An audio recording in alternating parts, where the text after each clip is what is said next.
Yo, what's up? Magandang hapon. Alright, mga tropa, we're back. At ito mga tropa, yung pullets natin na sabi ko na sayangan ng itlog. Ayan o, naglalakas ng mga balahibo. Pero ginagawa ko kasi binavitamins ko siya mga tropa para may lakas siya kasi naglulugon siya. Alright, so ngayon November 15, so schedule natin sa pagbabaksin ng vitamin B, ano ba yan? B complex. Alright, so magbabaksin tayo ngayon mga tropa. Alright. So ito yung pinaglagyan natin ng vaccine, pang vaccine natin. Alright, so ang babaksinan natin ngayon mga tropa is yung mga broodcock natin. Pero ito hindi na muna natin babaksinan to kasi kakatapos lang na nagupitan nito eh. Ayan na. So tinanggal namin yung kanyang palong. So itong apat lang yung babaksinan natin mga tropa. Ayan, mga apat na yan. Yung Albany sweater, tapos yung tornado hatch, yung golden natin, ayan, babaksinan din natin yan. Tapos yung golden gray, ayan o. So yun yung apat na babaksinan natin. Tapos sa mga broodhen naman natin sa mga pullets magbibigay tayo ng vitamins. Bali yung bibigay natin yung vitamin B12. Right, so magbabaksin tayo mga tropa. Alright mga tropa, no? So may dagdag ko lang pala. So nagbibigay pala tayo ng vaccine tuwing ganitong hapon kasi malamig mga tropa, no? Kasi pag umaga tapos naarawan sila, medyo mainit kasi yung vaccine sa katawan mga tropa, no? Yung B-complex, kaya baka mamaya ay mapano sila. Kaya sa tuwing hapon tayo magbibigay ng vaccine. Ito pala yung gamit natin na vaccine, Belamil. Ayan o, Belamil. Ayan, Belamil na vitamin injection. Ayan mga tropa, Belamil. So vitamin B complex plus liver extract itong gamit natin. Tapos every time na magbabaksin tayo, laging bago itong syringe na gagamitin natin kasi yung luma baka mamaya nagkaroon na ng kalawang sa loob ng injection o karoon na ng microbio, kaya tinapon ko na yon. So ito yung gagamitin natin itong bagong injection mga tropa. Right, so ang pagbibigay pala ng vitamin B complex is 0.5 ml. So itong gamit natin is 1 ml to, itong syringe na to. So kalahati lang. Right, so nandito pala yung aking alaga, alagang mataba. Chick. Right, so simulan na natin mga tropa, no? So ready lang natin itong itong bakuna bago natin kunin ng manok. Yan mga tropa, bago. Yan.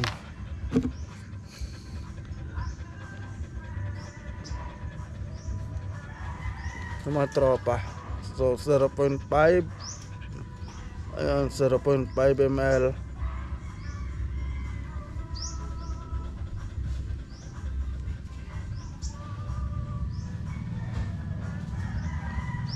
Ayun. Yan mga tropa, 0.5.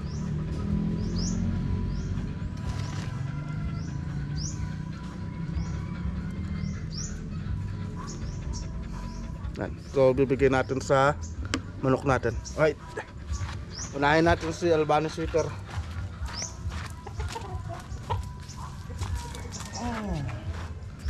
Albano Sweater. So ito pala mga tropa, dito pala tayo nag-i-inject sa may, dito sa may dibdib ng manok, right? Hindi pa kasi sanay na nahahawakan to mga tropa, kaya ganito. Hindi pa sanay na nahahawakan kasi ito laging naka-coding to.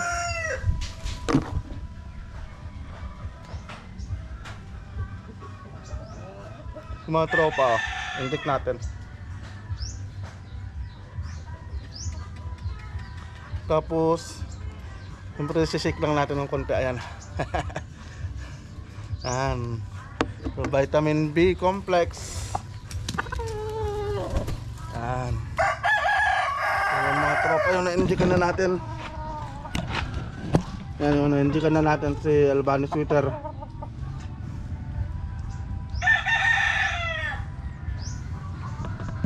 So ganun lang yung pag-i-inject natin mga tropa. So lahat sila i-injectan natin.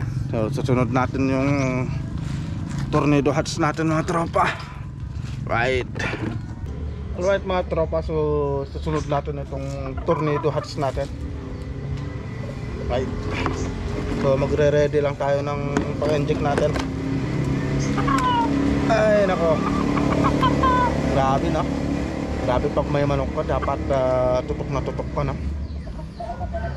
So ngayon ko lang na-experience yung ganito na pag nagmamanok ka pala dapat lahat talagang naka-record lahat ng gagawin mo sa mga manok, no? Siyempre ako wala akong kaalam-alam mga tropa sa magmula nung nagsimula tayo, pero ngayon natututo na talaga ako mga tropa. May kunting alam na rin, may kunting natutunan na rin ako sa pagmamanok. Nagbumembang pa talaga yung tornado hats natin eh. Yan. Yan, malusog na yan kasi nakabembang na. Yan. Yan mga tropa, 0.5. Sa mga gustong sa mga magtatanong kung ilang ml ba yung binibigay, ayan 0.5. Kunan na natin yung tornado hats natin mga tropa.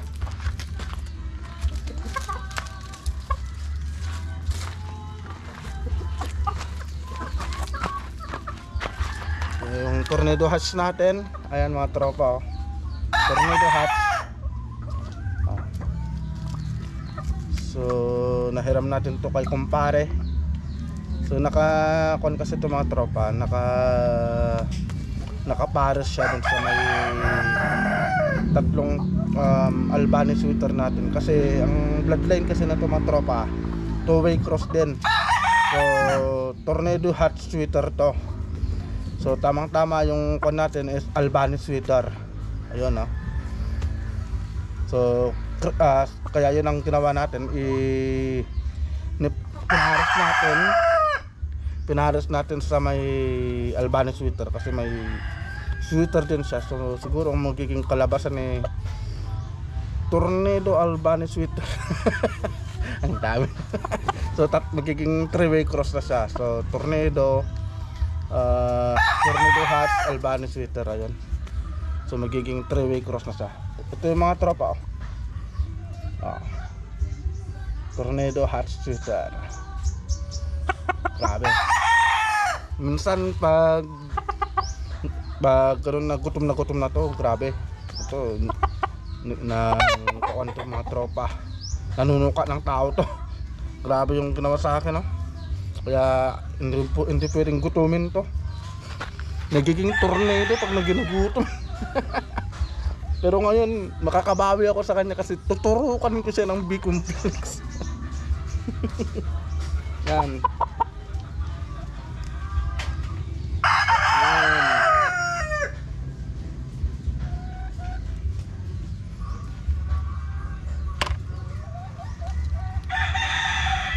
Right. Yan mga tropa, no. Yan yung mga manok natin. Ayan, no. So pagkatapos mamaya siguro pagkatapos natin mapakain, ibabalik na natin siya dun sa may brooder pen para kumasta na naman siya. Kasi iba na naman yung kinakasta dito sa labas eh. Kung sino-sinong binibambang mga tropa. Tornado hatch shooter.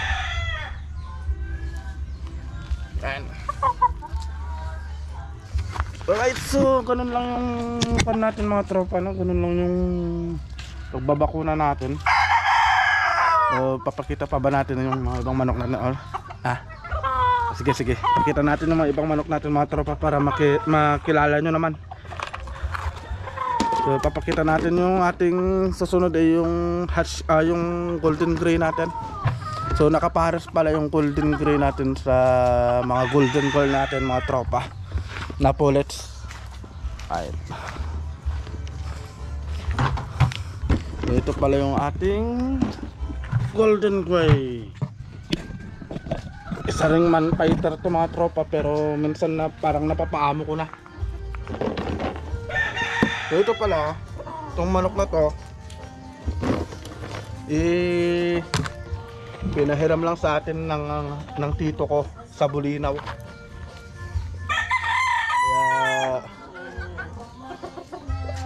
Kaya sabi niya kasi dali naka 2 times ng winner yan mga tropa. 2 beses nang nanalo sa Manila yata nila nilaban yan eh. Tapos sabi niya saktong nagpapahinga yung manok, hiramin mo muna. Kaya yun pinahiram sa atin yan.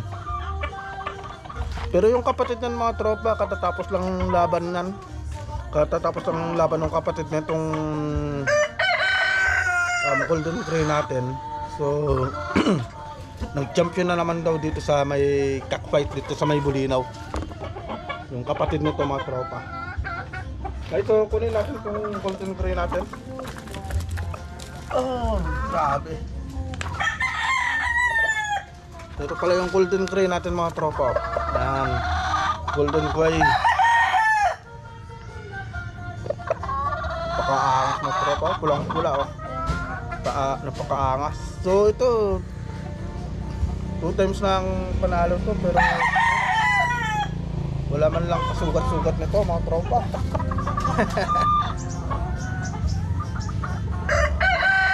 So ito yung next na injikan natin, yung golden gray natin mga tropa. So katatapos lang nitong maglugon, so kaya hindi pa fully develop yung kanyang balahibo. Ngayon kakatubo lang ng mga balahibo niya oh.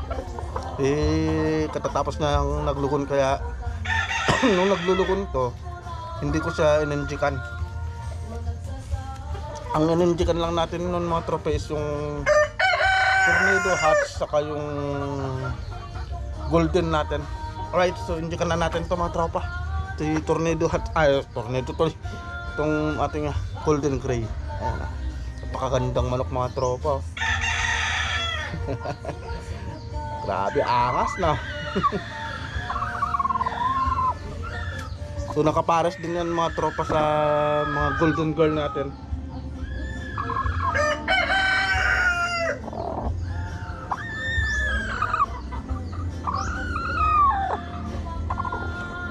So tuwing tiniturukan ko ng ganito yung mga manok, parang naawa ako. Ay. Yan. Ganda mga tropa. Okay, so susunod natin mga tropa yung golden boy natin, yung pasaway nating manok. Bakit pasaway? Ayaw nang bumaba dun sa may tipi. Ayaw nang bumaba eh. Yan, nandito lagi sa taas yan mga tropa. Ayan oh.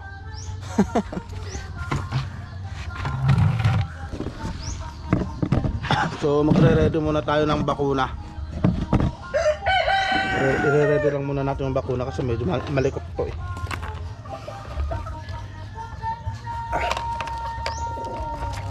So ganun lang mga tropa no. Bali 0.5 yung nilalagay natin na bakuna sa mga alaga natin.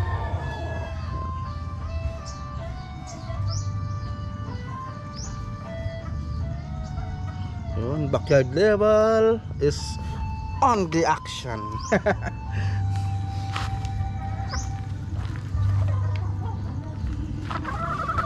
Pala yung ating golden boy. So lapit natin ng camera mga tropa. Ayan, para makita nyo ng maigi si golden boy. Sabi mga tropa, lapit pa natin para makita nyo. Ayan. Sabi ko sa inyo, makulit to. Ayan mga tropa, golden boy natin. So galing ito sa pinsan ko, si Junjun. Tapos yung kapatid din pala nito mga tropa nag-champion na rin. Pero ito hindi pa nila nilaban.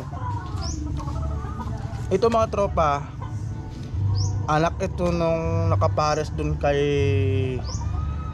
Golden Gray. So ito saka yung Golden Girl natin mag-ina. So bakit hindi ko pa sila pinagpares mga tropa? So ito kasi mga tropa, bata pa. Nasa going to magsi 7 months pa lang to. Ayan magsi 7 months pa lang kasi itong golden boy natin. So mga sakto siguro mga 7 months itong December, 8 months sa January. Kaya pa siguro kung humabol ng January to February na makapag-breed, no? Para sa mga late born. So ito yung golden boy natin. So hindi pa kasi pwedeng makakasta itong mga tropa. Hindi pa ganun ka, hindi pa fully develop yung kanyang testosterone. Ayan. Pero pagkatapos siguro ng bagong taon, nasasalang na rin natin itong mga tropa. Bali 7 months siya sa December, so going to 8 months sa January. Pwede na, diba? Ito yung golden boy natin mga tropa, galing sa pinsan ko si Junjun. Yan, napakagandang manok mga tropa. Ayan gandang manok mga tropa. Dito tayo sa gitna. Ayan, yun makulit. So ito yung last na injikan natin, golden boy. And going to 7 months pa lang mga tropa. Ayan, itong katapusan ng November. Ayan okay, so injikan natin mga tropa.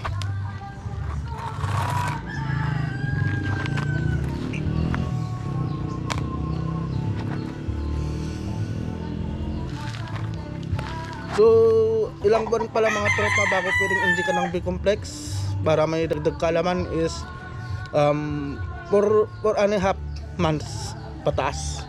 Yun.